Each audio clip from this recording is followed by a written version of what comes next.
অনেকেই আমাকে এরকম বলেন কমেন্টে যে ভাই স্পোর্টস বাইক দেখি না, চ্যানেলে স্পোর্টস বাইক দেখতে চাই, R15 দেখতে চাই বা অন্যান্য স্পোর্টস বাইকের নাম লিখেন, কিন্তু ভাই আমি আসলে পারতেছি না, একদমই পারতেছি না, যে কারণে স্পোর্টস বাইক আমার চ্যানেলে এখন নাই। তবে আমি একটা কিনবো রিসেন্ট।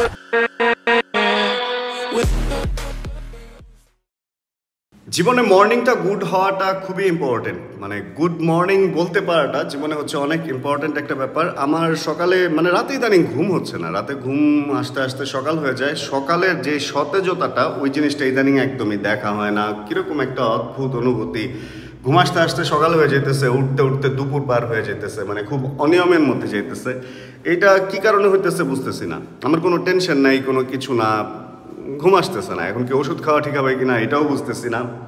সব মিলে একটা দুর্বিষহ অবস্থা। এখন যখন ঘুম থেকে উঠছি, এখন কয়টা বাজে আপনাদেরকে যদি বলি তাহলে এটা আমার বলতে নিজেরই লজ্জা লাগতেছে, মানে অনেক বেশি লেট হয়ে গেছে। আমি যখন ঘুম থেকে উঠছি তখন 4:30টার উপরে, এখন বেরোতে বেরোতে 5টা। এমন একটা অবস্থা যদি চলতে থাকে, জীবনের নিয়মকানুন সব উল্টাপাল্টা হয়ে যেতেছে। আমার মনে হইতেছে যে আমার আবার রাতের ভ্লগ করা শুরু করতে হবে, মানে রাতে ভ্লগ করলে হয়তো কিছুটা ভ্লগের মধ্যে প্রাণ আসবে বা জীবনের মধ্যে প্রাণ আসবে। কিন্তু হয় কি, অফিস আদালতের কাজ যখন থাকে তখন আসলে এইভাবে রাতে তো আর তারা আমার জন্য খোলা রাখবে না, দিনে ওঠার অভ্যাস করতে হবে। এটার যদি কোনো নিয়ম থাকে আমাকে কেউ বললেন তো, মানে কোনো একটা নিয়মে যদি আমি আবার নিয়মে ফেরত আসতে পারি। কারণ আমি চাইতেছি না এরকম নিয়ম, এরকম রাত জাগা দিনে ঘুমানো, শরীরও আসলে ওইরকম সতেজতাটা থাকে না ওটার মধ্যে। যাক চলেন আমরা বের হই, দেখি দিনের আলো যতটুকু আছে অতটুকুই শেয়ার করি আপনাদের সাথে। মোটামুটি একটু রোদ টোদ আছে এখনও, এতটুকু রোদই নেওয়ার ট্রাই করি। চলেন। লাস্টের ফুটেজটা যখন নিতেছিলাম পেছনে একটা প্যান্ট দেখা যাইতেছিল, এক ঘরের মধ্যে আমি ঝুলায় রাখছিলাম, জানালাতে রোদ আসে তো ওইখানে যাতে শুকায়। কি একটা অবস্থা, বাণিজ্যটা রইলো আমার? একদম রইলো না। সবসময় ঘরের ভিতর থেকে মোটরসাইকেল বের করতে এখান থেকে মোটরসাইকেল বের করাটা আমার জন্য একটু অদ্ভুত লাগে। মানে এত মোটরসাইকেলের ভিড় থেকে নিজের মোটরসাইকেলটা বের করাটাও একটা ঝামেলা। আসলে নিজের বাসা ইজ নিজের বাসা, ইচ্ছা মতো যা খুশি তা করা যায়। অ্যান্ড বাইরে তো আসলে ইচ্ছা মতো যা খুশি তা একদমই করা যায় না। এখন চলেন দেখি, চিপা চাপা থেকে বের করাটাও একটা ঝামেলা। তারপরেও বের তো করতেই হবে। অ্যান্ড সাউন্ড রেকর্ড হইলেই হয়। দাঁড়ান বলতেছি, সাউন্ড রেকর্ড নিয়ে আমার একটু কথা আছে, কাহিনী আছে রে ভাই। আবার একটা 2 নম্বরই কাহিনী ঘটছে আমার সাথে।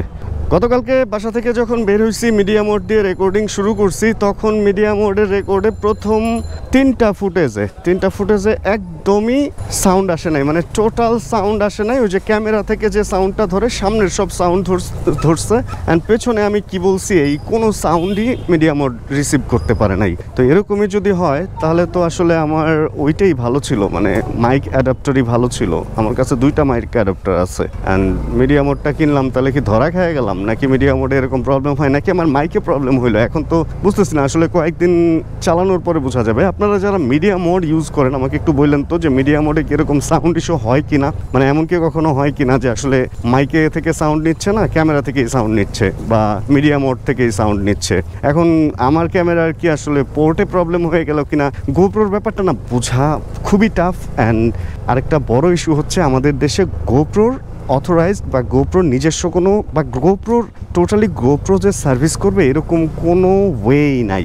1-2জন লোক আছে যারা গোপ্রো সার্ভিস করে, বাট খুলে করে, তো ওইটা সনাতন পদ্ধতি, আমাদের দেশীয় পদ্ধতি, একদম নিজের হাতে যেভাবে পারে আর কি ওইভাবে করলে ক্যামেরা থাকে না।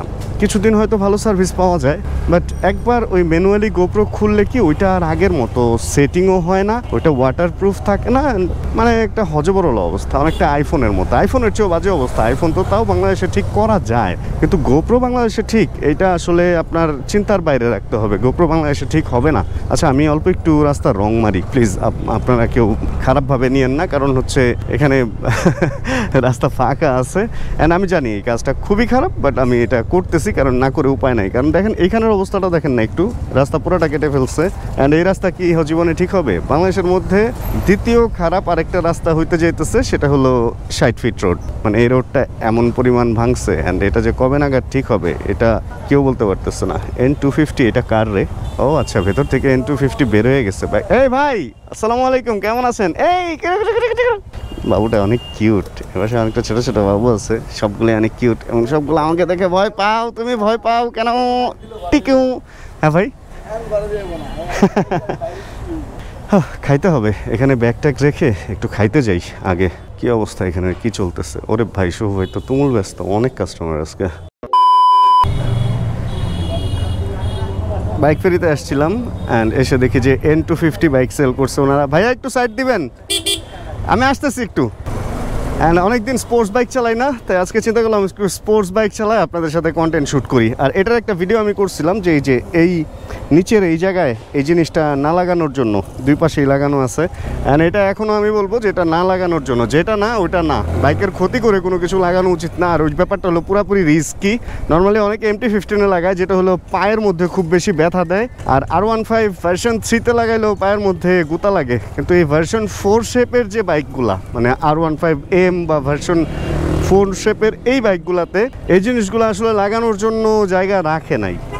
ফ্রেম স্লাইডার লাগানো যায়, স্লাইডার এরকম চারকোনা একটু রাউন্ড শেপের, একটু ওভাল শেপের কিছু ব্যাপার স্যাপার পাওয়া যায়, ওগুলা চালিয়ে লাগাইতে পারেন। বাট এগুলা আসলে তেমন কোনো কাজের কিছু নাই। যে জিনিসগুলা দেখতেছেন, এইটা আমি এর আগেও বলছিলাম যে পড়লে এটার কারণে বাইকটা উঁচু হয়ে আরও জোরে নিচের দিকে পড়বে, যেটা আরও বেশি ক্ষতি করবে আপনার।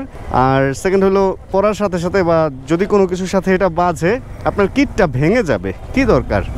যাক এগুলা বাদ দিই।